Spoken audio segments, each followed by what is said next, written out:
Ó, tamo no ar. Pô, mestre Fábio Gurgel, que honra. Tudo bom? Obrigado, tudo ótimo. Obrigado, prazer estar com vocês aí. Pô, prazer é todo meu. A gente tá falando desse... Virou podcaster, né, mestre? Como é que tá aí?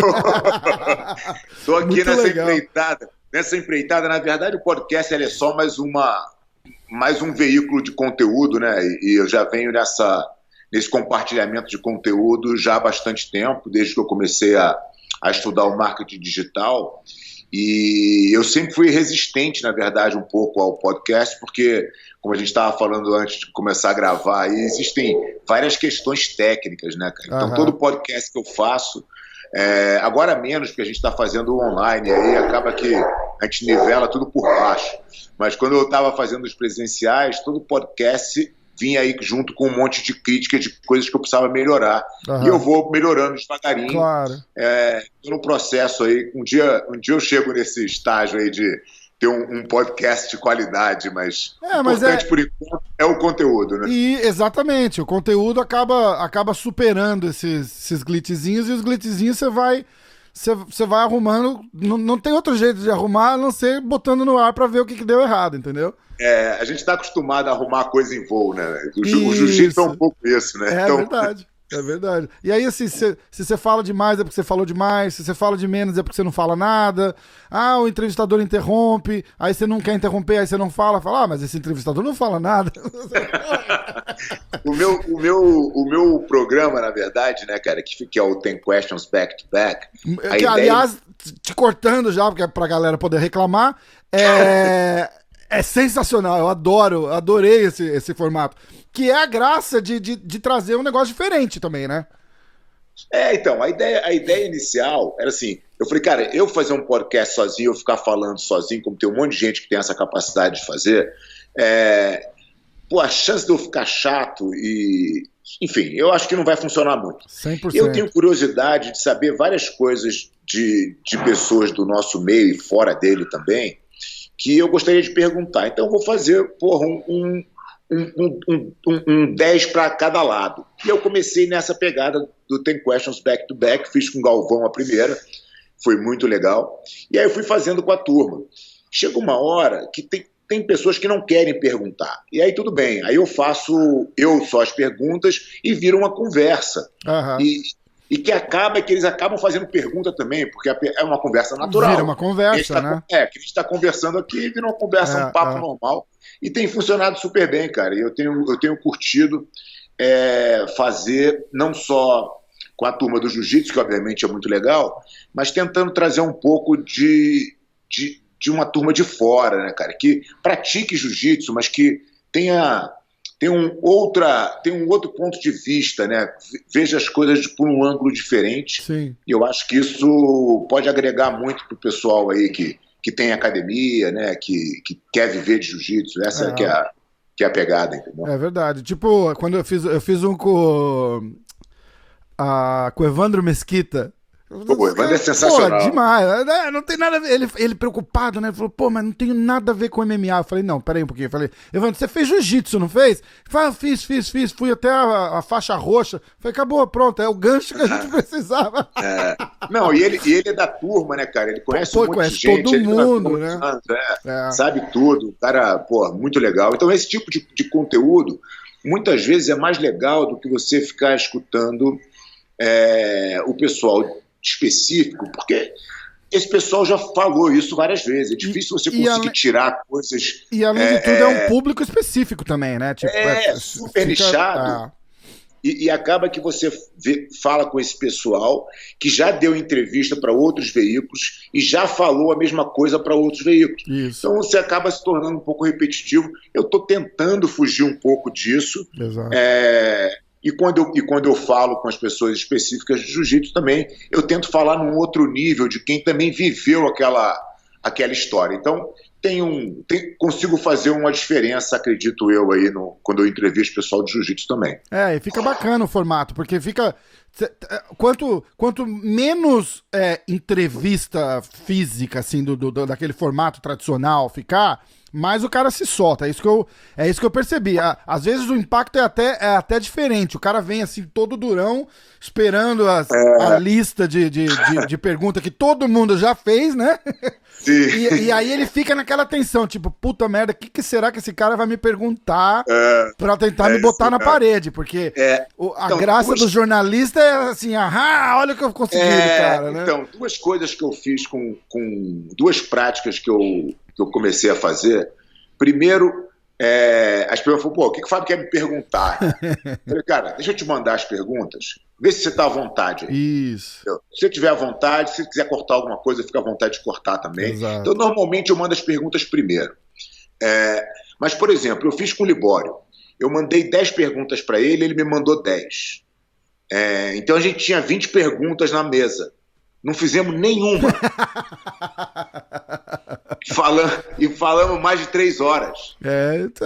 E ficou massa, né? A gente não falou nenhuma pergunta da gente. Eu falei, mas a gente vai ter que fazer outro, porque eu quero saber essas perguntas que eu fiz. A gente começou a conversar, cara, e o assunto foi desenrolando de uma forma tão bacana que eu acho que é essa intimidade que as pessoas gostam de ver, né, cara? Isso, essa é a raiz isso é o podcast. Entendeu? Quando eu falo assim, eu quero fazer um podcast em português e não sei o quê, é 100% isso que eu tenho em mente. 2 caras batendo papo. Eu fiz um com o mestre Horion. E ele veio, né? Ele tem o script da história pra contar. A gente fez um em português, um em inglês. As piadas foram as mesmas. Não, eu me formei em direito porque eu preferia o cordão na cintura do que no pescoço e papapá. E vai. Mas ele se surpreendeu porque eu não fiz uma pergunta pra ele. A gente foi conversando, eu fui puxando o que ele queria falar, deixa ele falar e não sei o quê. E aí no final ele falou, muito legal esse formato. Mas e você vai vendo também que os caras não estão acostumados a sentar e bater um papo. Entendeu? A hora que começa a bater o papo, o cara relaxa e aí fica maneiro. Porque... E eu tive as mesmas coisas. A gente, quando pensa em fazer essas coisas, a gente passa pelos mesmos problemas, né? Também falei, eu não tenho a capacidade mental de sentar aqui e falar sozinho uma hora. O cara tem que ser... tem que ser um maluco num outro nível, né? Aí você tem que roteirizar, né, cara? É um negócio que não é a minha, pelo menos não é por enquanto. Pode ser que eu até consiga um dia. Mas a gente não tá fazendo matéria, entendeu? Essa é outra coisa, assim. Por exemplo, você pega um Chael Sonnen, que faz um podcast, ele não tem matéria, ele tem os tópicos ali e aquele cara desembesta falar uma hora e pouco. E como é que fala? É entertaining, consegue te entreter. Mesmo uma hora falando ali, você vê, ele não tá seguindo o roteiro, ele segue os tipo, sei lá, o tópico. Uns bullet points. Você tem que roteirizar, né, cara? Você faz os bullet points ali e você vai falando, aí tudo bem. Isso, mas mesmo assim, é difícil, cara. É difícil. Pra ficar sempre, você parar e fazer... e agora acabou, estragou o negócio inteiro já, né? E a outra coisa que eu percebia muito é que assim, mas tá cheio de podcast no Brasil. Eu falei, mas não é podcast. Programa de rádio, que o cara joga 10 minutos do programa no ar e fala, podcast Jovem Pan. Não é podcast. Entendeu? O podcast é o que a gente tá fazendo aqui agora, que é sentar e bater um papo, igual você fez, por exemplo, tenho 10 perguntas pra fazer e o papo rola, você nem lembra. Fala, que isso? Era esse o... eu acho que a ideia das perguntas, ela é mais pra dar uma fluência no papo. Isso. Do que qualquer outra coisa, né, cara? Quando dá aquele vazio, você cai naquele vale sem assunto, aí você tem a corre pra pergunta, exato. Exatamente. E o vale sem assunto é o trauma que eu não quero passar, entendeu? Porque chega aqui assim, você tá falando com um cara assim, aí, tava, sei lá, com o Bochecha. Aí você vê que ele tá falando, e aí você começa a perceber, você também já fez um monte, você já vai pescando isso também. Você fala, tá acabando ali, ele tá tentando sair assim, mas tá com o nariz só pra fora d'água, né? E aí você já emenda alguma coisa pro assunto não morrer. Aí os caras falam, Pô, você cortou o cara nem terminou de falar ainda, você já cortou ele. A hora que você tá Pô, ele me deu graças a Deus que eu cortei ele, né? a hora que você tá na parada aqui, assim, tipo, você tá vendo o que tá acontecendo, entendeu? Pô, é um negócio muito louco. É um negócio muito louco. Quando que você começou com essa história de, pô, tem um canal no YouTube que tem vídeo instrucional e tal, eu sigo lá também. Aliás, vamos fazer o merchanzinho aqui já. Passa canal, passa o podcast, passa tudo pra galera cara, ouvir. é tudo Fábio Gurgel, na verdade, né? O YouTube é Fábio Gurgel, o Instagram é Fábio Gurgel, o Twitter é Fábio Gurgel. E o podcast, Fora do Tatame com o Fábio Gurgel, tá em todas as plataformas, né? Eu uso o Anchor, Distribui automático. Que distribui automático para todos. Então, legal. Acho que o pessoal mais escuta no Spotify do que em qualquer outro. Muito forte o Spotify aí, né?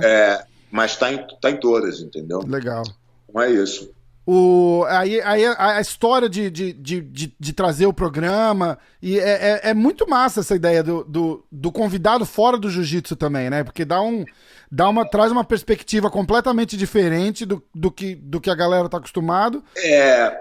Então, cara, uma das coisas que eu tive na minha vida, assim, e que realmente me ajudaram muito no meu processo, principalmente de transição, de entendimento de negócio, foi os alunos que eu tive. Né? Eu dei muita aula particular a vida inteira e tive alunos realmente muito, muito inteligentes, muito informados, muito cultos. Né? Isso foi me dando uma certa direção de caminho aí que eu deveria tomar. Então, quando eu pensei em fazer um programa, eu falei, cara, claro que eu quero falar com as pessoas de jiu-jitsu, que eu quero... porque é para essas pessoas que eu quero dar o recado. Uhum. Mas eu quero, entre um e outro, colocar pessoas que eu entenda possam trazer esses insights, né? Que possam trazer alguma coisa de fora desse mundo do jiu-jitsu para fazer as pessoas realmente acordarem para a quantidade de oportunidades que existem aí fora. Sim. E como a gente pode tratar o jiu-jitsu diferente. E aí, cara, isso vai se juntando, na verdade, acho que os processos vão melhorando. Desde que eu comecei a estudar o marketing digital, né, a gente comentou isso no início, mas eu entendi uma coisa que eu já era naturalmente, que é a questão, quando você vira professor, você passa a compartilhar o seu conhecimento. Né? Essa é a máxima de ser professor. Acaba virando um comunicador na marra ali, né? Porque você tem que falar com a classe. Você está ali compartilhando o seu conhecimento. Depois que você entende que existe uma forma mais escalável de compartilhar o seu conhecimento, que é através do digital, que é através das plataformas, puta, legal, como é que eu faço isso de forma organizada e de verdade, né? Como é que eu não viro um marqueteiro de uma coisa vazia? Uhum. Então, eu tenho conteúdo? Puta, eu acredito que eu tenho conteúdo. Então, beleza. Então, vamos organizar agora como é que a gente faz isso tecnicamente. E aí eu comecei a compartilhar conteúdo. A minha primeira ideia e o meu primeiro foco estava em ter aluno, em aumentar o número de alunos da minha academia. E através dessas ferramentas, eu cheguei na capacidade máxima de alunos que a minha academia podia comportar. Eu falei, opa, esse negócio aqui é muito legal. O que eu aprendi nisso aqui? Cara, eu aprendi, primeiro, gestão, depois como é que eu entrego o meu produto jiu-jitsu de uma forma melhor, uhum. e depois como é que eu faço o marketing disso. Eu falei, cara, temos 3 pilares aí super importantes, né? Vou montar um curso disso, vou ensinar as pessoas a fazerem exatamente o que eu fiz. Eu montei o primeiro curso de gestão de academia de jiu-jitsu, que na segunda edição já virou Viver de Jiu-Jitsu, que na terceira já virou um produto online. Então as coisas foram evoluindo nesse sentido. Isso quando? Aí, lá atrás, né? Cara, eu tô falando, o Viver de Jiu-Jitsu deve estar com 3 anos hoje, talvez. Uhum. Acho que a primeira que a gente fez foi em 2017. Uhum. E é engraçado, porque eu fiz o primeiro Viver de Jiu-Jitsu num hotel, né? Então eu trouxe os professores para cá, a gente tinha acho que 50 vagas, a gente preencheu as 50 vagas, que eu cabia na sala do hotel lá, e fiz o curso, num curso de 3 horas. Quando terminou o curso, Um cara veio para mim e falou, pô, Fábio, achei muito legal o teu curso, a tua visão de como você entende o jiu-jitsu, coisa e tal. Eu trabalho na área de infoproduto. Você não quer vir tomar um café comigo? Qualquer hora, para gente bater um papo? Falei, pô, claro, com o maior prazer. Massa. Ele me deu o cartão, era o Beto Altenhofen da Empíricos, que é o cara que comanda o marketing da Empíricos, que é um colosso de marketing digital aqui no Brasil. Uhum. Eles fazem infoproduto para área financeira. Eu fui tomar um café com ele e falou, cara, esse teu produto tem que estar digital, esse produto tem que estar online. Isso tem muito potencial, você precisa chegar em muito mais gente pelo bem do jiu-jitsu, que eu acho que é isso que você está fazendo. Eu falei, não, exatamente isso. Ele falou, então eu vou te ensinar o caminho aqui, como é que a gente faz isso se tornar. E isso volta pro ganchinho que você falou ali de aula particular. Você traz um cara que é um advogado, um juiz, um médico, que não necessariamente vive do jiu-jitsu, mas gosta, tá ali no meio, e que não iria acontecer uma coisa dessa em planeta nenhum, né? Então, ele foi fazer o curso porque ele estava pensando em investir numa academia que eventualmente ele fez. Inclusive, a academia era do lado da minha. Tipo, uma quadra da minha. Pô, que legal. Eu vou te contar essa história é boa. E aí ele falou, pô, eu vim fazer por isso, por isso, por isso. Eu falei, muito legal. Vou te ajudar ele falou, vou te ajudar no processo do online, me explicou, me deu as aulas que eu precisava entender. Cara, eu lancei o Viver de Jiu-Jitsu online, porra. E aí, ao invés de atender 50, a gente já passou do número de 500 academias dentro desse curso.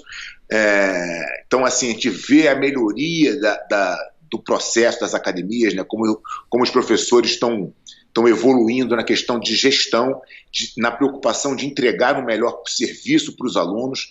E é isso que, na verdade, faz com que o jiu-jitsu cresça. Porque, pensa o seguinte, quando eu olho para as gerações acima da minha, eu não vejo nenhum professor de jiu-jitsu com uma academia, ou pouquíssimos casos, com uma academia de sucesso. Pô, por que isso acontece? Porque esses caras nunca olharam o jiu-jitsu como um negócio. Eles eram apaixonados, eles gostavam de dar aula, coisa e tal, mas eles nunca tiveram o olhar do cliente. Eles nunca pensaram... É aquela história do cara, o cara ser muito bom de jiu-jitsu não quer dizer que ele vai ser um bom professor. E se ele for um bom professor, não quer dizer que ele é um bom administrador, né? Não, são três coisas completamente diferentes, né? Mas o que eu estou dizendo é assim, eles não tinham nem essa preocupação. Tanto que quando eu comecei a dar aula, eu fui buscar aí me informar, né, cara? Como é que eu posso melhorar a minha gestão e tal? Pô, no jiu-jitsu não existe nenhuma referência. Não existe absolutamente nada, e mesmo quem sabe não quer compartilhar. Sim. Eu falei, bom, não é aqui que é a minha fonte, eu fui para outro caminho, fui para o lado fui estudar as academias de fitness, fui entender como é que eles tratavam o cliente. Aí eu entrei na questão do marketing digital e isso realmente ficou muito mais claro para mim. Então, eu comecei a compartilhar isso, comecei a compartilhar online. E aí a história que eu estava falando do Beto, que é engraçada, é que ele falou, cara, preciso te falar um negócio, estou sem jeito de te falar, mas, pô, a academia, o imóvel que eu achei, que eu estou ajudando meu professor lá, cara, eu fui ver depois, é do lado da tua academia. Mas assim, é do lado, tipo, uma quadra. Porra, que legal, né? Eu falei, Beto, não tem nenhum problema. Assim, desde que você se comprometa a entregar um bom jiu-jitsu lá, para mim tá ótimo. O que é ruim para o jiu-jitsu não é a proximidade de outra academia. Você vê que existe uma Starbucks na frente de uma Costa Café, não tem problema nenhum. E está todo mundo vendendo café, né? Porque eles entregam um bom serviço. Você precisa ter o que faz mal para o jiu-jitsu é o jiu-jitsu mal ensinado. Isso é que é o problema. Porque se um aluno teu vai lá e tem uma má experiência, ele vai ter uma aversão ao jiu-jitsu e ele vai contaminar todas as pessoas em volta dele. E aí isso me afeta. Agora, se você fizer um bom trabalho, é exatamente o contrário, né? Então, o jiu-jitsu inteiro é o tal ditado de quando a maré sobe, todos os barcos sobem. É nisso que eu acredito. Por isso que eu compartilho as coisas que eu faço e que isso foi ganhando cada vez mais força, com muita tranquilidade. Eu não tenho absolutamente nenhum segredo que eu não possa contar, entendeu? Alguns segredos são gratuitos, a maioria deles, e alguns são pagos. Claro. Mas Nada mais assim, justo, né, pô? Você você É, construiu exatamente. os segredos, né? Então, pô. Que ele falou assim: pô, você dá aula de jiu-jitsu de graça? Eu falei: nunca. Absolutamente. Né? Pô, assim, é o que eu acredito, eu entendo que isso vai te trazer um benefício gigantesco, mas é do que eu vivo, então eu não faço isso de graça. Claro. Entendeu? Claro. Agora, eu faço muitas outras coisas, né? Eu compartilho muitas outras coisas que eu acho que podem ajudar as pessoas sem o menor interesse financeiro. Agora, uma coisa em cada lugar, né? Exatamente. Então, acho que essa questão de compartilhamento foi um movimento que, puta, me fez muito bem, e eu acho que eu consigo aí fazer bem a mais gente. Eu acho que esse que é o objetivo no final. E tá conseguindo, né? E aí agora, falando em conteúdo de graça, podcast, YouTube, pô, tá lá, vai lá, ensina jiu-jitsu de graça, sim, tem posição pra cacete no YouTube, passa a guarda com Fábio Gurgel, tá lá, pô. A gente abriu o nosso, quando a gente começou essa pandemia, a primeira medida que a gente tomou, enquanto associação, foi abrir o nosso portal de vídeo, né? Eu falei, cara, abre. Bota gratuito para toda a comunidade. Quem quiser assistir lá os vídeos que a gente tem, são quase 300 técnicas, está lá, pode ir de graça, para as pessoas ficarem conectadas ao jiu-jitsu. Vocês subiram tudo no YouTube ou tá no site da Aliança? Não, tá no aliançaeusou.com.br, e aí o cadastro agora é gratuito. Tá. E você tem ali um monte de técnica, você tem os podcasts, a gente teve algumas preocupações aí com a comunidade, né, cara? Porque muitas academias ficaram sem norte, né? Sem saber como fazer. Então a gente desenvolveu o protocolo de segurança de retorno, a gente compartilhou com todo mundo também, né? Então acho que é por aí, cara. Acho que a comunidade tem que se ajudar cada vez mais e pensar no todo. Eu acho que esse que é o caminho. Como é que tá essa previsão do retorno aí agora? Então, tá meio que se organizando para reabrir, já tá reabrindo, como é que... honestamente, eu parei de acompanhar notícias, jornal, não dá mais. Eu já não leio jornal e notícia tem mais de ano. Você fica neurótico assistindo. Aí eu parei. Eu parei uns 2 meses, quando... O jornal, eu não lembro agora se foi o New York Post ou se foi o New York Times, mostrou uma foto, acho que da Quinta Avenida, com os tapumes de madeira, assim. Eu falei, porra, fudeu, os zumbis vão vir aqui, Aí eu comecei a falar com um amigo meu, eu falei, bicho, eu acho que eu vou precisar de uma arma, cara. O cara está maluco. Eu falei, não, mas porra, tá... Você viu o que tá acontecendo aqui? Ele falou, bicho, esquece. Ela falou, para de ver notícia que tudo melhora, cara. Porra, se cuida, que é mais importante, tem que se cuidar, não dá pra brincar, de jeito nenhum tirar pra bobeira o que tá acontecendo, mas não tá tanto assim também, cara. Os caras estão promovendo aí, parece que vai acabar o mundo. Então, eu já não vejo notícia, não acompanho nada. Eu tenho meu Twitter, eu leio algumas pessoas que eu acho que podem me informar, assim, mas também muito rapidamente e não tento me aprofundar muito nessas notícias, porque acho que elas te desinformam, né? Você vê tudo, são vieses políticos muito definidos, né? Mesmo tentando se travestir de isentos, não são, o que fica muito óbvio. Sempre uma agenda por trás, e isso machuca, né? Sempre tem uma agenda, então assim, eu realmente não vejo, cara, eu não... Televisão não ligo, sei lá, nem me lembro a última vez. Tem mais tempo do que o Skype que eu não usava aqui. É engraçado esse negócio do Skype, porque tem um monte de gente no Brasil que não usa Skype. E aqui é super comum, aqui todo mundo usa. Eu já usei muito. É que eu parei de usar porque vieram outras ferramentas, acabou que o Skype eu não estava mais usando. Mas enfim, então essa questão realmente de notícia, eu acho que é uma perda de tempo. E a gente está acompanhando agora a reabertura das academias, né? Então, nossas academias na China abriram, Hong Kong abriu. Ontem mesmo eu fiz um seminário, nosso primeiro seminário oficial online, foi muito legal. Que legal. Fizemos para a academia de Hong Kong. Os Estados Unidos tem muitos lugares que já abriram, né? Atlanta já abriu, South Carolina já abriu, Charlotte, agora o Lucas acho que abriu essa semana. Vocês estão com quantas academias no total da Aliança, mestre? Aliança hoje são 350 em 25 países. Uau! Então a gente vem acompanhando aí essa reabertura. O Brasil tem algumas academias no Sul que já abriram também. E, de novo, quando você vai chegando em determinados estados, aí nos Estados Unidos é até mais claro de ver, né? Quando o Estado é democrata, tem uma política, quando o Estado é republicano é outra, e isso está diretamente ligado a uma questão de saúde, que não deveria ter o menor sentido, né? Não. A questão de saúde deveria ser independente de que viés ideológico você tem. Pois é, independente do lado político que você tem. Claro, né? Deveria ser uma questão única e exclusivamente de saúde, mas infelizmente não é aí, não é aqui também.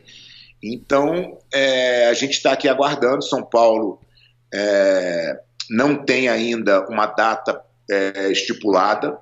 A gente está trabalhando com a Associação de Academias, né, porque eu acho que a arte marcial tem que estar incluída, porque a gente economicamente, a gente não tem representatividade pelo tamanho do nosso mercado, mas quando você fala de academias em geral, isso tem um impacto diferente. Sim. Então, as academias agora, ontem foi o Dia Mundial de uma campanha de que academias são seguras, de que exercício físico é remédio, começando a botar na cabeça da população que a melhor maneira dela se proteger, sem nenhuma dúvida, é ela cuidando da própria saúde, que é uma coisa que ninguém pode cuidar, né, para você. Você tem que ser o seu, né? A melhor forma de você se proteger disso, cara, é você estar com o teu sistema imunológico forte, estar saudável, estar praticando atividade física, se alimentando bem, dormindo bem. Esse é o melhor remédio. E esse remédio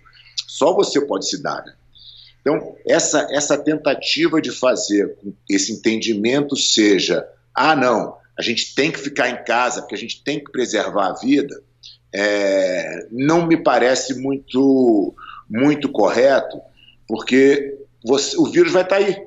Você vai ficar parado por tempo. Exatamente, vai pegar de qualquer jeito.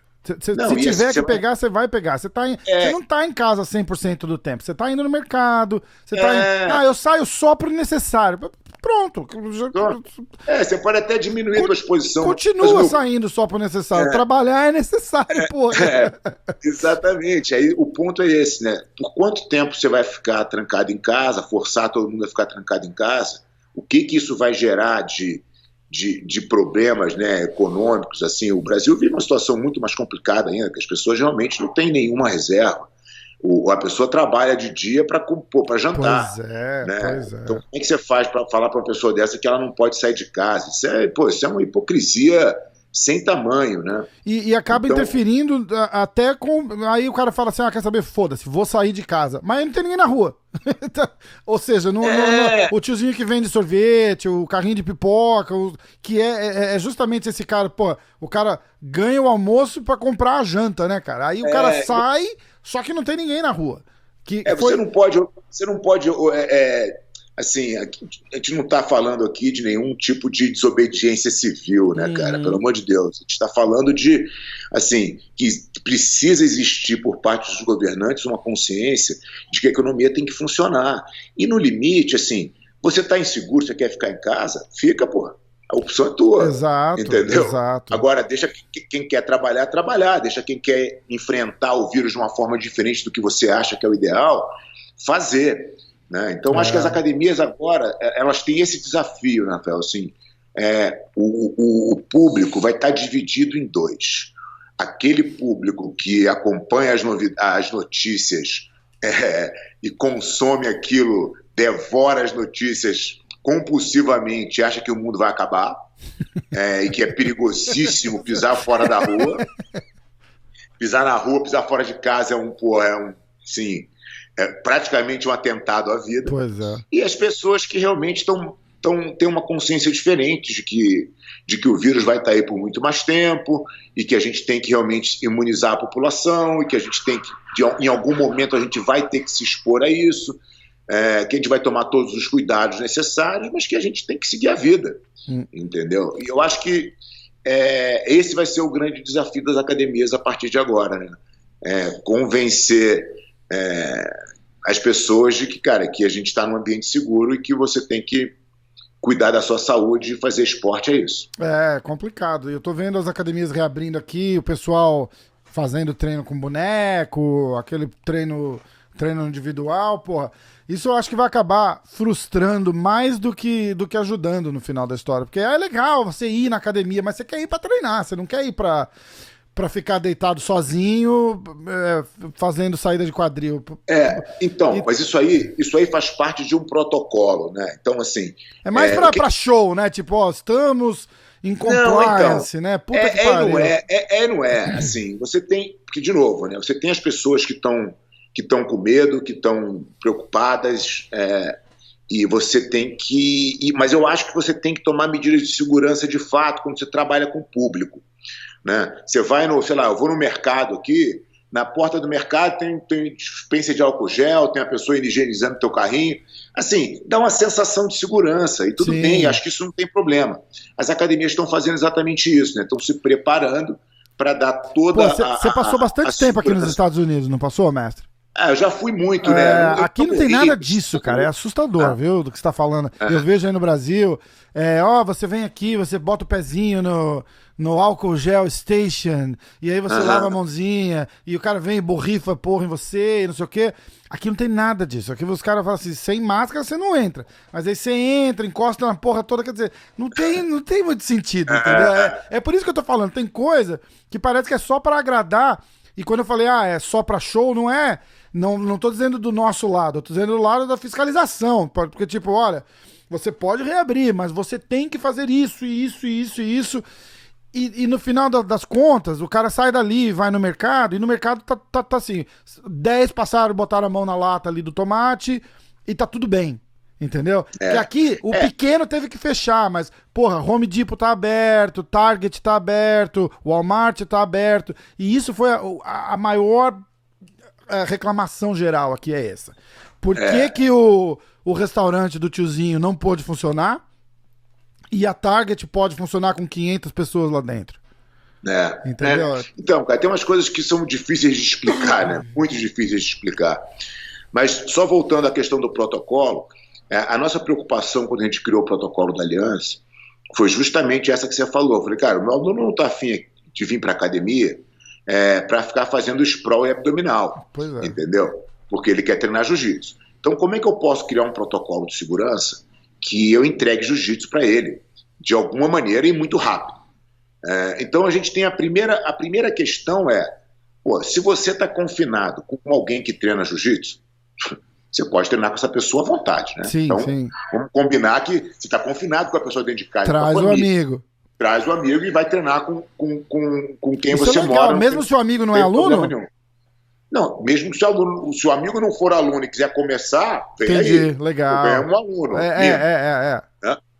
Agora, existe o segundo momento, que é depois que você passa a primeira fase, que você pode ter um parceiro fixo. Então, eu sei que você está confinado na tua casa, que está tomando todas as precauções, eu também estou, você também sabe disso. A gente vai fazer uma dupla. E agora, pela segunda fase inteira, que é um período de 15 dias, você vai treinar só comigo e eu só vou treinar com você. Legal. Mas a gente vai treinar jiu-jitsu. Porra. Entendeu?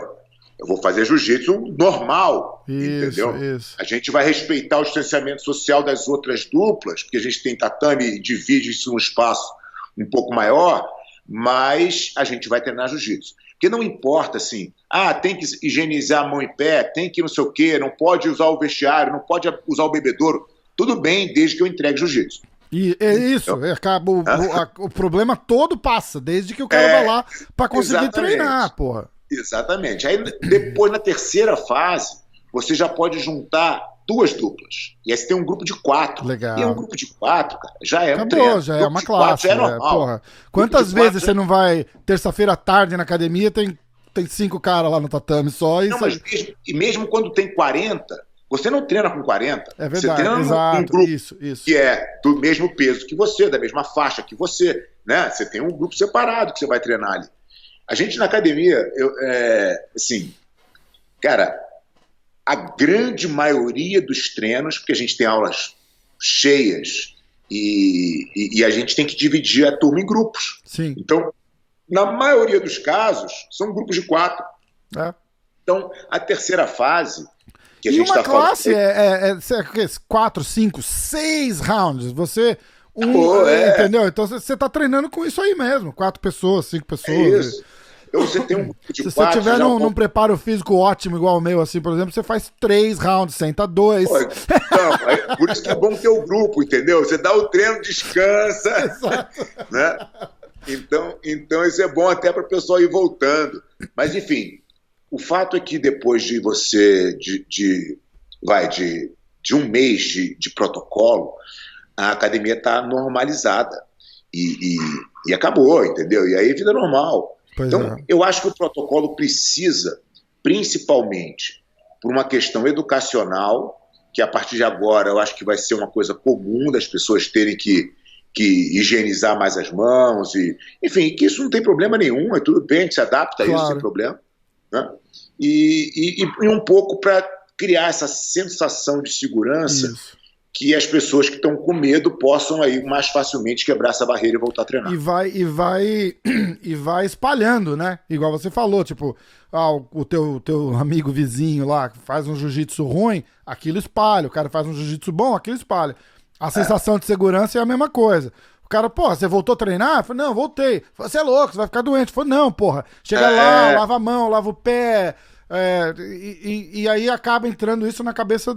Isso já tá em andamento, tá na fase... Já tá em andamento em todas as nossas filiais que estão abrindo nesse protocolo e tem sido bem tranquilo. Até então, legal. A gente não teve nenhum problema. A gente teve alunos, obviamente, pedindo para andar mais rápido, teve alunos pedindo para ir mais devagar, cada um na sua... Cara, mas é de novo, no seu tempo, né? Normal. Você quer ir mais devagar, vai mais devagar. A academia não precisa acompanhar a tua necessidade, a tua velocidade, né? A gente definiu um protocolo que a gente acha seguro. Isso. E acha que a gente consegue entregar jiu-jitsu o mais rápido possível. Muito legal isso. E eu tava vendo, assim, uma das poucas coisas que eu vi, aí o governador disse que vamos abrir, aí o prefeito fala não, e tá uma... Puta, tá complicado. Eu fico filtrando a parte da doença, eu tenho meu irmão que é médico radiologista aí em São Paulo, e tenho meu pai que é clínico geral, nefrologista, mora no Guarujá. E eu fico o meu pai já é mais politicamente correto pra falar, assim, sabe?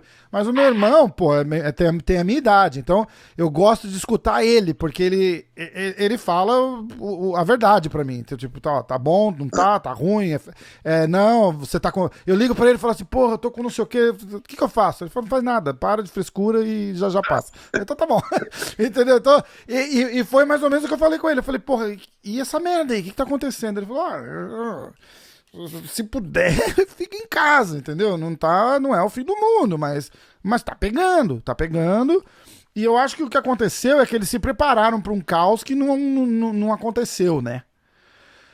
Porque eles, não, a gente não pode ter 1 milhão de pessoas precisando de tratamento hospitalar porque a gente não vai conseguir atender. Você tem que entender que isso começou na Europa. Esse desespero de não conseguir atender as pessoas. Quem estiver ouvindo aqui, eu peço, você já foi na Europa? Porra, você tá falando de prédio de 1000 anos, 500 anos, é tudo rústico, tudo pobre assim, não moderno, tô dizendo, entendeu? Não tô, pelo amor de Deus, não tô batendo na história, mas você tem que entender, tem lugares, porra. São Paulo não é igual Roma, que tá tudo ali porra, sei lá, o professor de história agora vai me matar, mas tá tudo ali há 1000 anos. E a tem porra, mais. E o negócio tem mais de 1000 anos. Mas o negócio é o mesmo, tá tudo ali. É diferente a estrutura, a tecnologia, é tudo diferente. Não dá pra usar um lugar, uma localização específica como exemplo e estragar. Porra, os Estados Unidos aqui, bicho, tá com o maior índice de desempregado da história, não vai acontecer igual, e os caras não sabem o que vai acontecer, não vai ter dinheiro. Pô, você quer um exemplo besta? O menino lá, o Gary Tonin, que tem treina no Renzo, tem academia... ele teve que fechar a academia dele porque o dono do prédio teve que fechar o prédio. Sim. Não foi nem ele. Ele falou, não, eu tava aqui pagando meu aluguel, tal, não sei o quê, aí o cara me mandou uma carta dizendo, olha, como é que é? Subaluga, né? O cara subalugava o complexo inteiro e não teve dinheiro pra pagar o dono do prédio. Aí o cara teve que fechar, ele teve que sair, tinha acabado de investir uma grana e não tem nada rolando lá. Não tem nada. Os caras estão perto da praia, o clima já não é tão ruim. Tem gente doente, mas não era pra tanto, sabe? Tá quebrando a perna de todo mundo. Tá ficando uma loucura isso daí. Assim, eu acho que é difícil você comparar, principalmente quando você compara número, né? Eu nem acho que a Europa esteja atrás da gente em termos de tecnologia, longe disso. Acho que, mas o ponto é que eles têm uma população talvez mais idosa, e isso faça com que o estrago seja um pouco maior lá. Sim.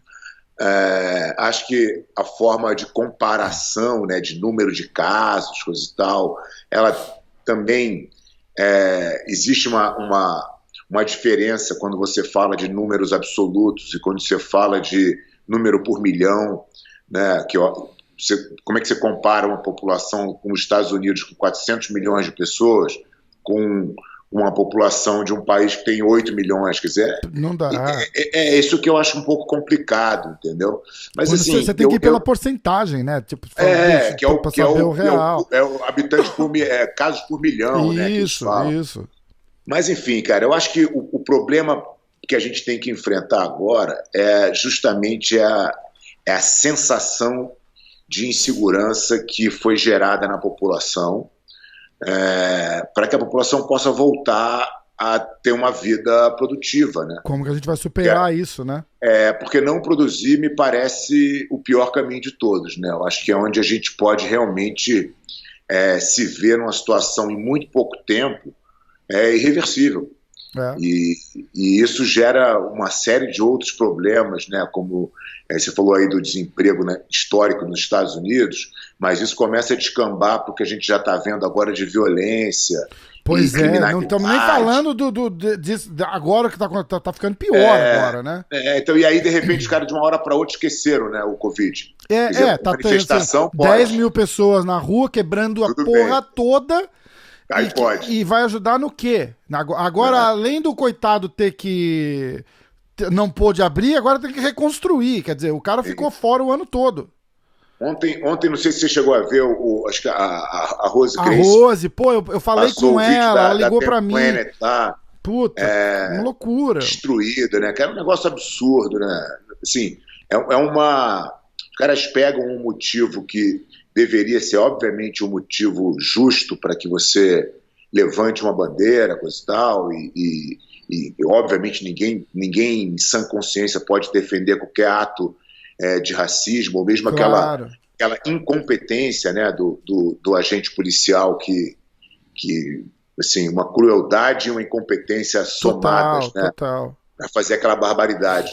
Mas daí é você pegar isso e transformar num movimento de quebra-quebra, de tocar fogo em tudo. A gente tem uma das nossas principais academias em Minneapolis, né, as principais filiais nos Estados Unidos, e a gente tem uma série de alunos policiais. Cara, eu recebi um vídeo lá assustador, os caras botando fogo na cidade. Nossa Senhora. Entendeu? É que nem o cara tocar fogo no Sorro. Imagina o cara tá andando você andar em Nova York aí, tudo destruído, tudo pegando fogo. E por atos de vandalismo. E quando você olha os protestantes, não são pessoas de Minneapolis, não são negros. Quer dizer, existe um movimento de fato por trás, organizado por trás disso. Enfim, são muitas coisas que difícil da gente opinar, porque a gente tem que só olhar e acompanhar. É complicado, né? É complicado. Mas a única. Eu não gosto. É igual você falou, é difícil de opinar porque a gente não vive aquela situação e tal. Mas é fácil de ver também que o propósito da manifestação acabou. Ninguém nem lembra que o coitado morreu atacado pelo policial. O negócio agora é ir quebrar a porra toda. Então, assim, quando eu falo difícil de opinar, é porque a gente tem as fontes de informação que a gente tem, como a gente falou no início do papo, elas são sempre distorcidas, sempre com viés ideológicos. Então, de alguma maneira, você está consumindo a informação de alguém que de certa forma quer te convencer de alguma coisa. Querendo ou não, rolam fake news, até do amigo.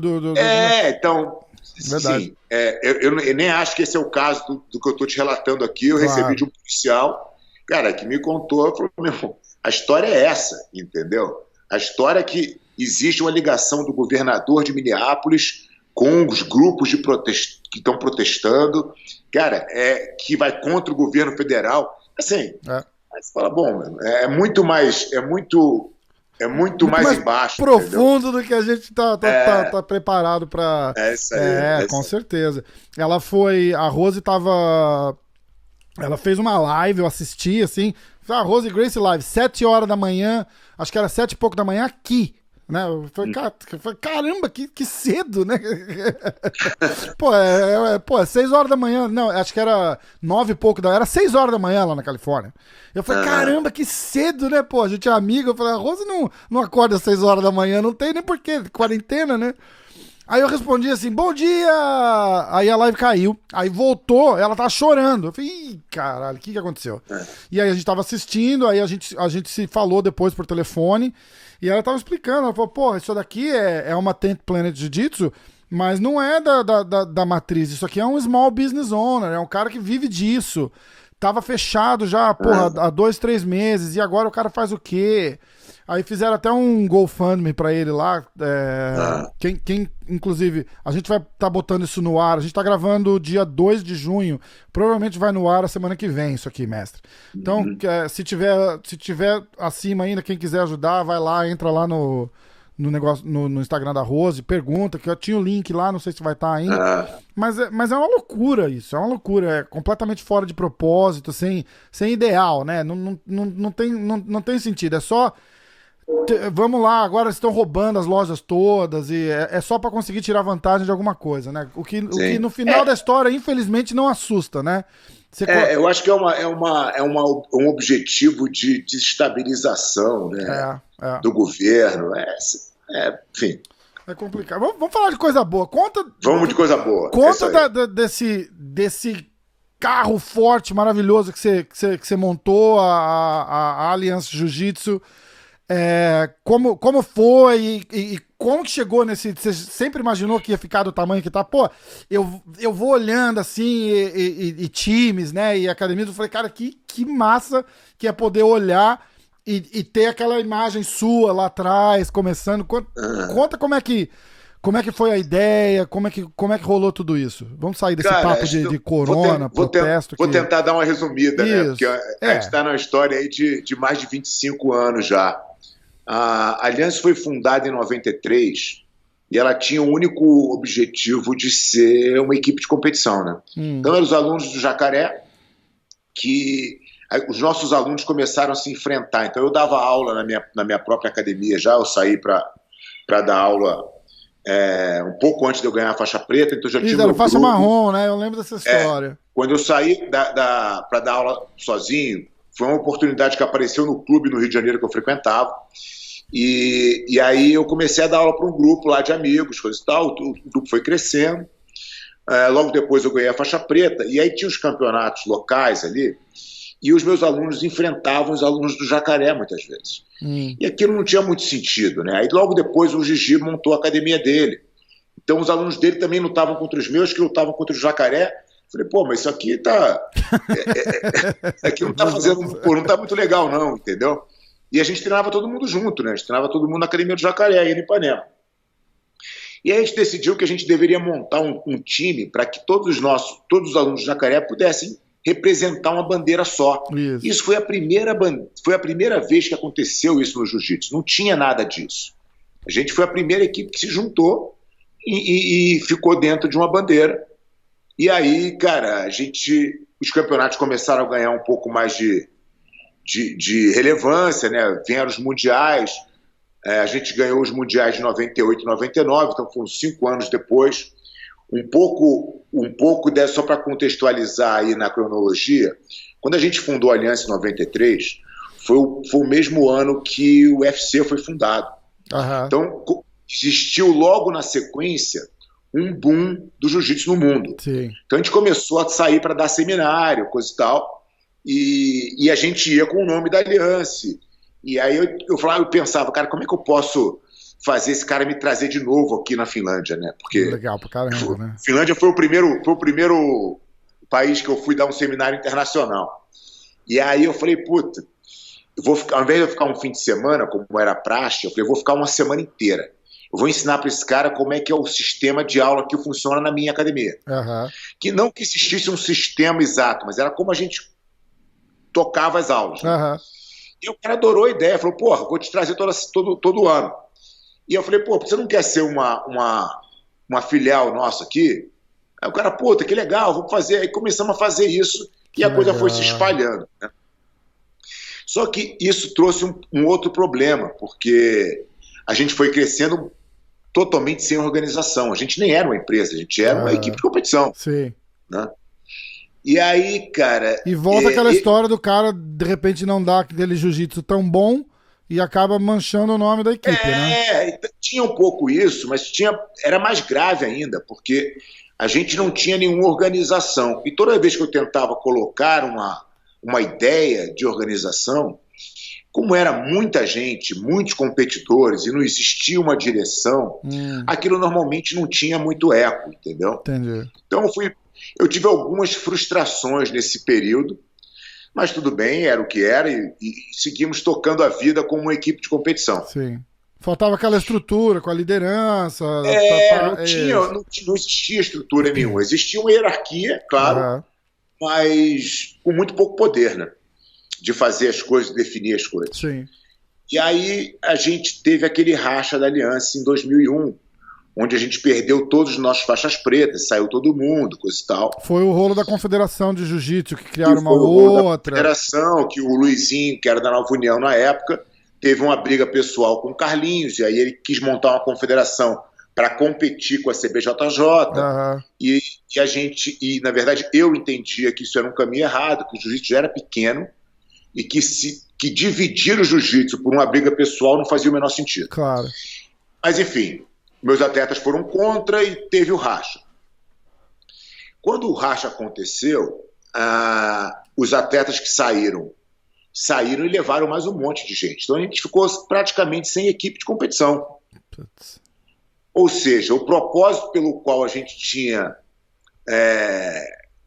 nascido tinha tomado um baque realmente muito grande.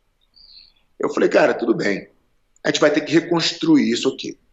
Agora, como que a gente pode fazer para reconstruir isso, mas também olhar um pouco para o outro lado, que é o que faz a nossa escola ter sucesso, que é o nosso aluno na ponta final. Não é o competidor. Né? A gente já entendia que o competidor era uma pequena fração do número de alunos. Né? E aí a gente vai, cara, e começa... Eu, num dos seminários que eu estava dando na Alemanha, eu encontrei um cara, e o cara falou, pô, sabe quantos alunos meu mestre tem? Eu estava conversando, o cara era um praticante, já era um cara de uns 50 anos. Estava fazendo seminário faixa branca, 4 graus, super animado. Ele estava reclamando, na verdade, que o treino era muito duro. E eu falava, que nada, mas aquela cabeça de que, pô, é isso aí mesmo. Uhum. Ele falou, pô, sabe quantos alunos o meu professor de 21 tem na Alemanha? Eu falei, pô, não tenho ideia. A Aliança, nessa época inteira, devia ter por volta de 1.000, 1.500 alunos. Uhum. O cara só na Alemanha tinha 50 mil. Ô, louco. Aí eu falei, como? Falei, pô, eu aprender 21, vou levar pro Brasil, né? Não é? E aí, cara, eu fui assistir uma aula de curiosidade, falei, pô, quero ver o que esses caras estão fazendo, né? E o que ficou muito claro para mim, quando eu conheci a academia, o cara foi super gentil, me mostrou a academia toda, como funcionava. Eles tinham um sistema de aula onde o aluno sabia exatamente onde ele estava, o que ele tinha que fazer. Então eles tinham um método de ensino, e aquilo era muito claro para o aluno. Era exatamente o oposto do jiu-jitsu na época. O jiu-jitsu era um quarto escuro, né? Você estava no meio do nevoeiro, você nunca sabia quando você ia ganhar a próxima faixa, você nunca sabia se você ia ganhar a próxima faixa. E ai de você se pedir. Pô, aumenta sempre. Então, e assim, isso tudo era uma prática que a gente fazia também, igual todo mundo. Mas eu voltei convencido, cara, dessa viagem, que a gente tinha que fazer diferente, que a gente tinha que ter uma metodologia de ensino para atender o cara que não queria ser o competidor. E aí, quando eu fui olhar realmente fazer um raio-x do que estava acontecendo nas academias, eu pude perceber que o jiu-jitsu estava expulsando as pessoas há muito tempo. É tão engraçado você falar isso, mestre, porque o mestre Rickson falou exatamente a mesma coisa no podcast eu tive a dele. oportunidade de conversar com o Rickson no final do ano, a gente passou o Natal juntos e o Réveillon lá na Califórnia, e a gente conversou bastante sobre isso. Assim, o jiu-jitsu estava expulsando as pessoas numa velocidade e ficando um esporte, uma atividade só de alta performance. Isso faz com que, se você olhar com um pouco mais de profundidade, você vai ver o seguinte: o atleta de jiu-jitsu, ele é um casca-grossa, e ele é o primeiro cara que não quer pagar a tua academia. Claro. Então, aquele modelo estava decretando o final das academias de jiu-jitsu. E aí, quando a gente volta, você tem eu como o exemplo principal disso daí, mestre. Porque, porra, eu tenho 40 anos, eu amo jiu-jitsu, mas eu não tenho vontade. Eu tenho vontade de competir uma vez só pra eu saber como é que tá ali. Mas não é o que eu quero fazer, eu não quero me machucar. E aí você vai e tem 10 caras rolando duro, eu prefiro sentar e olhar do que ir lá pra me machucar, porque não é a minha praia, entendeu? Pô, se eu machucar meu joelho, meu braço, não sei o quê, eu vou ter que ficar, 6 meses com machucado aí, eu tô velho já, entendeu? Então, mas aí isso explica, né, Rafael, o que estava acontecendo, o que a gente falou anteriormente, por que a geração acima não existia mais dentro do jiu-jitsu. Por que eles não estavam dando aula? Porque as academias não funcionavam. Chegava uma hora que você, de fato, quebrava. Porque você ia ficando mais velho e ficando menos capaz de atender aquela demanda do competidor. Isso. Então, as academias iam, morriam, vinha uma nova, com um competidor garotão novo e continuava fazendo o mesmo processo. Eu falei, eu não vou navegar nesse rio, que eu sei que tem uma cachoeira ali embaixo para eu cair. Pois é. Né? Eu preciso mudar essa forma. E aí, cara, a gente desenvolveu a metodologia, que é o que entrega o jiu-jitsu para todo mundo, que trata o faixa branca como ele deve ser tratado, que conta para o faixa branca qual é o percurso dele inteiro no jiu-jitsu, quanto ele tem que se dedicar para ele passar para a próxima faixa, e você vai separando o jiu-jitsu por objetivos, né? Assim, as pessoas têm diferentes objetivos quando elas procuram jiu-jitsu. Uma quer perder peso, uma quer só sociabilizar, outra quer praticar uma defesa pessoal, o outro quer ser competidor, o outro, cara, só quer não se sentir sozinho, quer estar ali na academia, naquele environment ali. Tem que ver também a mudança na geração também, não é, mestre? Porque, 20 anos atrás, quantas academias de jiu-jitsu tinha? Aí você pensa assim, a demanda era muito maior do que agora que tem 20 mil academias de jiu-jitsu por aí. Então você tem... E tem que rolar um sentido de um customer service também, não tem? Total, absolutamente. Pro aluno. Porque antes, o cara chegava lá, você falava assim, você quer treinar, né? Então tá bom, vai lá, você vai levar pau 10 anos até você ganhar a tua faixa preta, porque é isso que você quer. E se você não quer, tem mais 100 ali atrás esperando pra entrar, porque não tem tanto lugar para treinar, o que hoje é o oposto. Mas assim, eu acho, cara, que esse erro, ele nem está diretamente ligado na demanda, porque as academias foram se estrangulando, elas foram ficando cada vez menores com essa mentalidade, embora os campeonatos continuassem crescendo, né? Porque a gente tem um braço do jiu-jitsu, que é a questão da IBJJF, dos campeonatos, que é sensacional, super importante. Puta, eu adoro, faço parte daquilo ali, é uma paixão. Mas isso atende 3% dos praticantes. Onde é que estão os outros 97%? Como é que a gente cuida deles? Então as academias, hoje tem muito mais gente praticando jiu-jitsu do que praticavam naquela época, né, na década de 90, mas muito mais. Agora, o serviço está melhorando, porque as academias estão entendendo que elas têm que atender todos os públicos. Isso. E que o cara que não tem aptidão para ser um atleta, isso já dizia o grande mestre Hélio Gracie, é esse cara que precisa do jiu-jitsu. Né? Então a gente tem que atender o nosso aluno de uma forma um pouco mais tailor-made, um pouco mais sobremedida para o nosso aluno no objetivo dele. Para que o que cada um está buscando ali. E como é que você divide isso no jiu-jitsu? Através de uma metodologia, não tem outro jeito de fazer. E no jiu-jitsu não existia nenhum método de ensino, salvo o método de ensino de 36 aulas de defesa pessoal da Academia Gracie, né? Que não atende aula em grupo, que é uma outra dinâmica. Sim. Eu fiz o back-to-back do dia que eu lancei no dia desse dia, hoje que a gente está gravando, hoje eu lancei hoje, dia 2. Tá. Um back-to-back com o Pedro Valente, que massa. Que ele é um cara que eu discuti bastante isso com ele, foi muito legal, porque como é que você pega aquele programa, porque ele é super fiel aí à metodologia, né, do mestre Hélio Gracie, e como é que você faz para transformar isso numa aula em grupo? E ele falou, Fábio, eu tive que reinventar o método, eu tive que fazer de novo, que é exatamente o que eu estou falando. Aquele método lá não funciona para uma aula em grupo. Ele teve que criar um novo sistema para poder entregar a defesa pessoal em grupo. A gente entrega a defesa pessoal hoje dentro do nosso pacote de fundamentos, de iniciantes, né?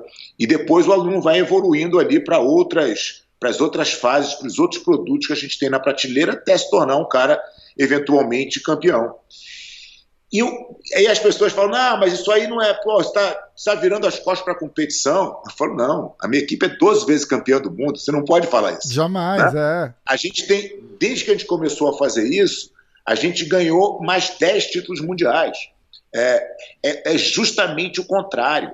É você conseguir ter uma base de alunos muito maior para que você possa pinçar dali os atletas que realmente vão se destacar e querem fazer aquilo. Mover, né?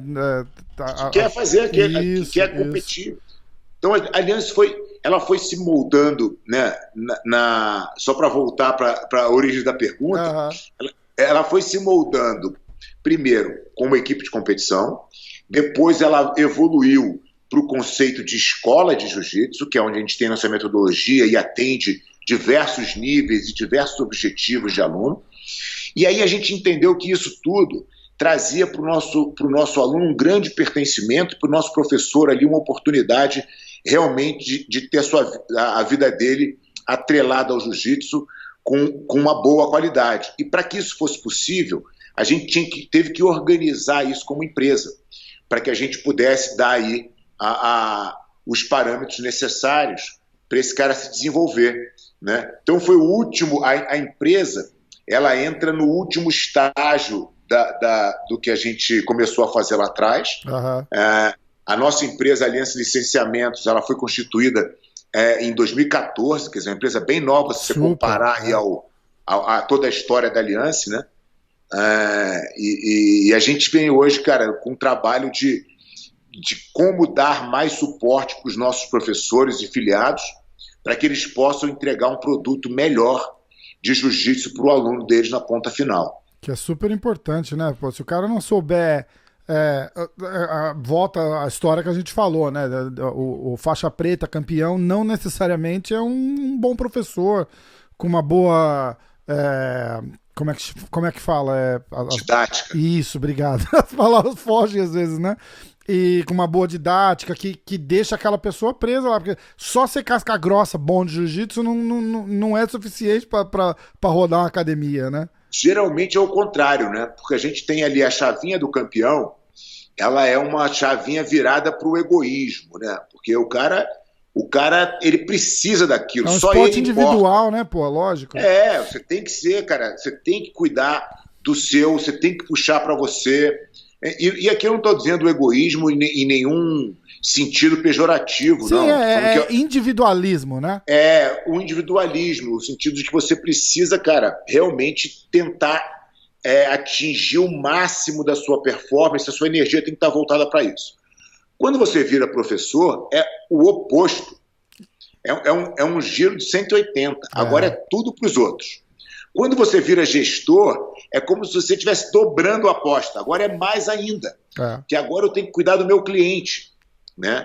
Não só do meu aluno, não só em entregar a técnica, mas em entregar satisfação. Como é que o meu aluno sai daqui satisfeito e atingindo os objetivos que trouxeram ele para o jiu-jitsu.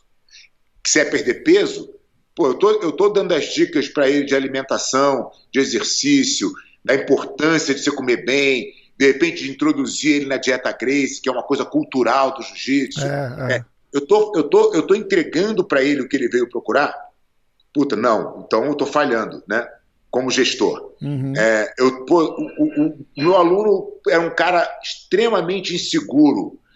Eu estou fazendo ele fazer as aulas de defesa pessoal uma intensidade que faça ele se sentir mais confortável? Não, outra falha minha.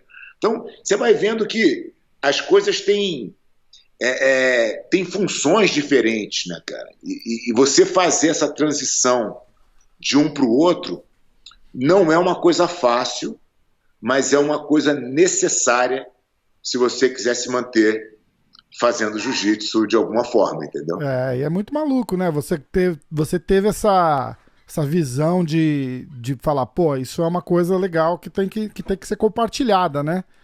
E aí você faz o curso de gestão lá, de ensinar, porque falha mesmo. Você tá ali, é tanta coisa vindo na tua frente ao mesmo tempo que você falha eu fiquei assim de boca aberta quando o Mestre Rickson falou, acho que, pô, sei lá, 7% fica, você perde 90 e tantos % dos alunos em um ano, e você não se dá muita conta por causa da rotatividade. Eu não lembro se foi essa porcentagem que ele falou, mas era um negócio absurdo. De novo, existe uma rotatividade realmente alta. É claro que isso varia muito da qualidade da academia, de como você entrega esse serviço, né? Mas aquela rotatividade acaba também, porque você está numa área específica ali, você vai girar gente até um certo ponto só, não é isso? Então, na teoria, a própria área também gira, né? As pessoas também vêm novos moradores, vêm novas pessoas trabalhar, se tiver numa área comercial, enfim. Mas é claro que você vai chegando a um esgotamento, né?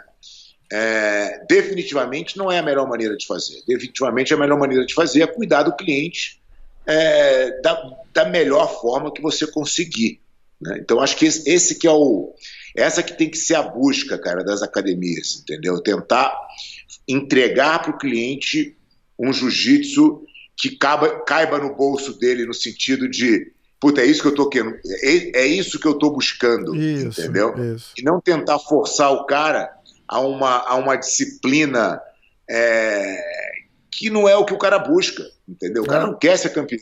Tem gente que busca, mas você tem que saber distinguir isso, né? Você tem que estar em prateleiras diferentes, entendeu? Isso. E o que eu vejo muitas vezes são os professores, e aí, de novo, né, não é culpa dos professores, mas eles foram criados de um jeito errado, então eles replicam esse jeito errado. Isso. Qual é a forma que você tem de quebrar esse ciclo? É você estudar uma forma diferente de fazer, se você não quiser ter o mesmo futuro que de repente o teu professor atrás de você teve, né? Ou algumas gerações atrás tiveram.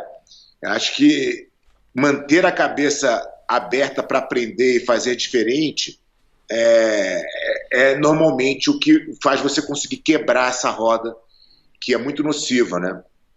E esse é o esforço, né, cara? Quando a gente pensou na questão do viver de jiu-jitsu lá, o esforço é esse. Agora a gente está lançando, provavelmente esse mês ainda, um curso novo que chama Tatame Negócios, que é um pouco mais profundo do que o viver de jiu-jitsu. A gente fala mais de gestão específica. A gente não fala de nada de parte técnica, né? A gente fala muito de gestão e fala muito de business plan, como é que você monta a sua academia do zero, como é que você traz um investidor junto da operação de uma forma saudável. Você, como investidor, como é que você escolhe o perfil do professor que vai tocar a sua academia? Legal, né? Porque, assim, se você falar assim, quem é o professor, quem é o nome que eu quero na minha academia? De repente, se você não pensar, só o nome do Bochecha vai vir na tua cabeça, porque ele é o maior campeão de todos. Claro. Então, vai ser o Bochecha. E é claro que o Bochecha vai ter um peso grande na operação.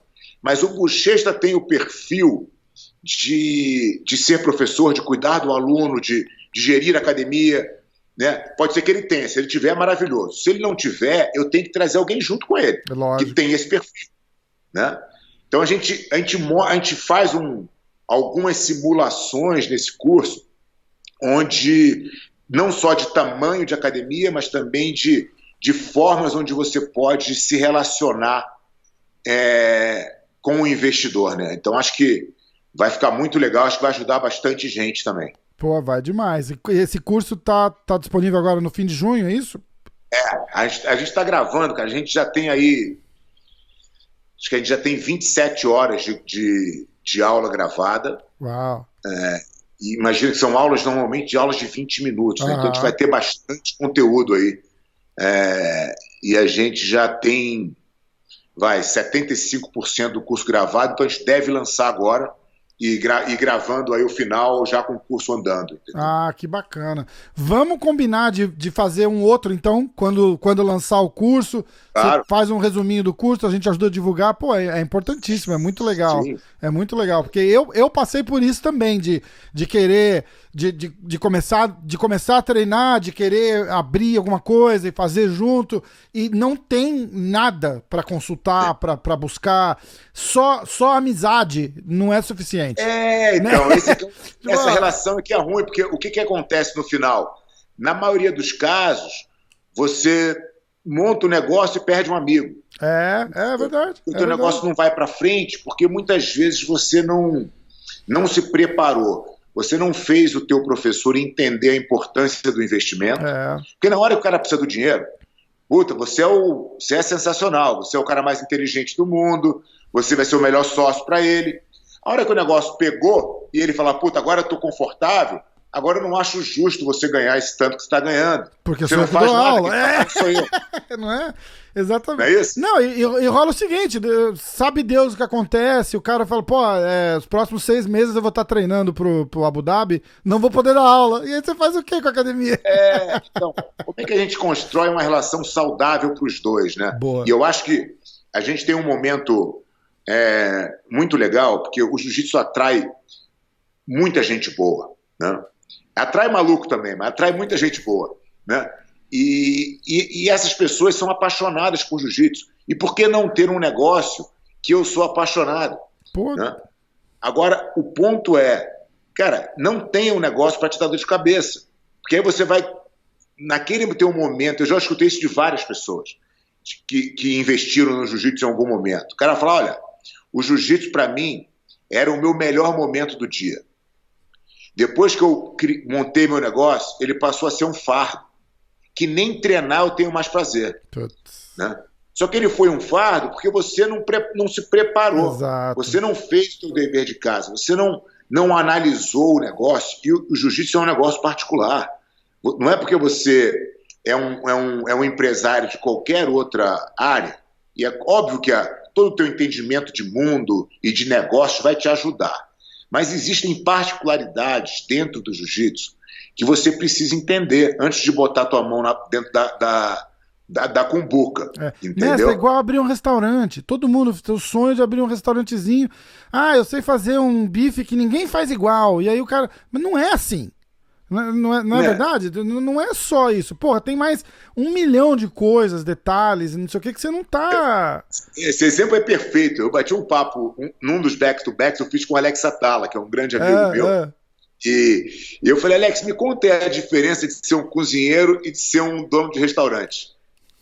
Assim, é exatamente isso. Assim, ele é um mago da culinária, né? Ele é um negócio assim, realmente muito diferente.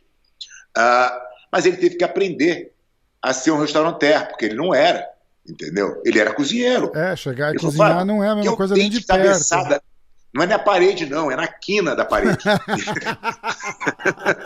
Porque machuca, entendeu? Puta merda. Então, é isso que as pessoas precisam entender. Então, o professor tem que entender de gestão, o professor tem que saber falar de negócio com o investidor.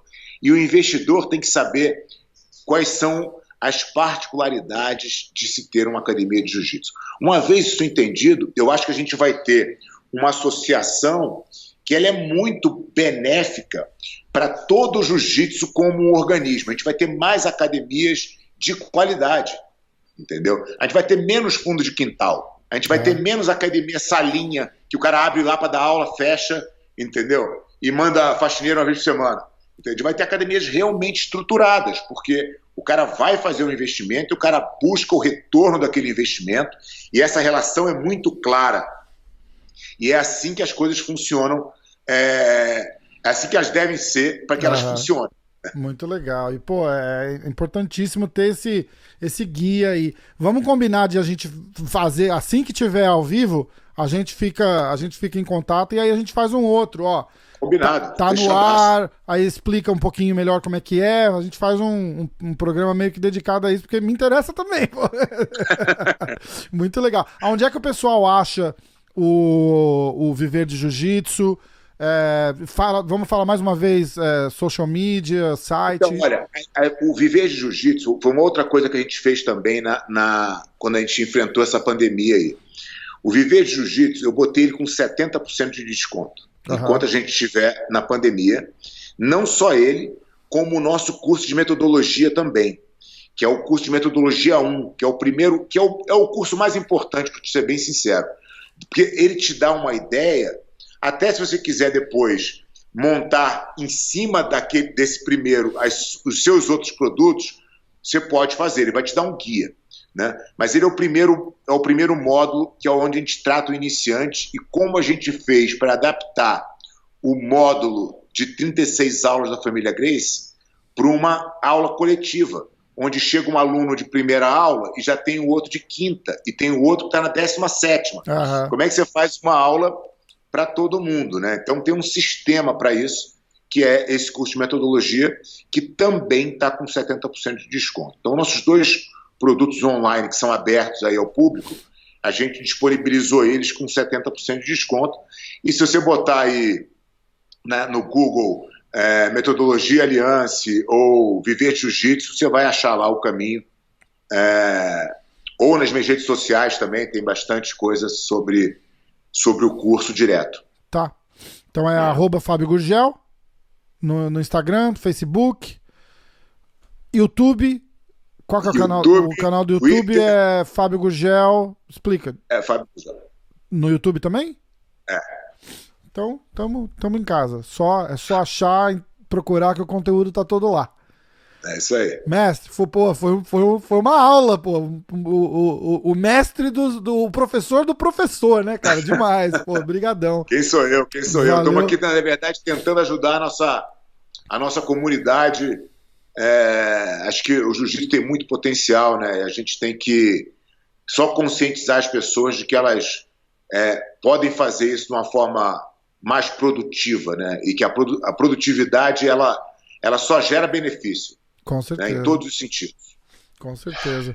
Olha, foi uma honra, um grande prazer. Obrigado pelo tempo, mestre. Vamos ficar em contato assim que tiver o lançamento do curso novo. A gente bate um papo de novo e fala mais disso. Fechado, Rafael. Estou à disposição. Fechado. Aí. Obrigado, mestre. Um abração. Sucesso aí. Fica com Deus, Fábio Gurgel. Valeu.